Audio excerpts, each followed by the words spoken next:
மக்கள் அனைவரையும் யோகா நாகியின் சார்பாக வணக்கத்தை தெரிவித்து பயிற்சியை தொடங்கும் இந்த நல்ல வேளையில் அனைவரும் நோய் இல்லாமல் வாழ வேண்டும் என்பதே யோகா நாகியின் ஆசை.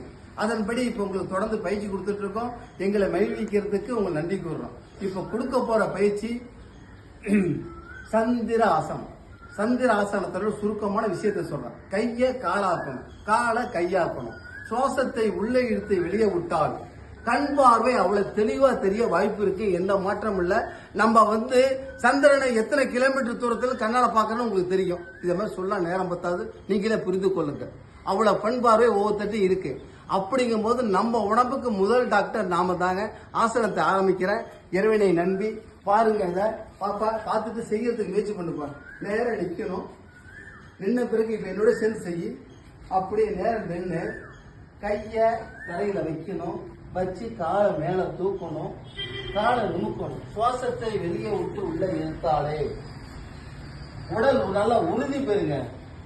இது ஆசனத்தை பேரு சந்திர ஆசனம். ஒரு 10 எண்ணிக்கை 3 முறை செய்யணும். செய்ப்பா, முடிஞ்ச வரைக்கும் செய்ப்பா. உடனே வராது. இது பயிற்சி தான். செஞ்சு பழகலாம். ஆமா, பார்வை கையை பாருங்க. கையை நல்லா சப்புன்னு தரையில வைக்கிறதுக்கு முயற்சி பண்ணு. பரவாயில்ல. இதை தொடர்ந்து செஞ்சால் அவ்வளவுதான். இந்த கையை வைக்கிறதுக்கு நல்ல முயற்சி பண்ணணும். இந்த கையை மேல வைக்கணும். கீழே வச்சு உடம்பு நேர்கோட்டில் வருதான்னு பாரு. வந்துட்டுனா முழுநிலை வந்துட்டு தான் இருக்கும். இல்லைக்கேனா அது முடியுமாங்க. அதாங்க உள்ள விஷயம்.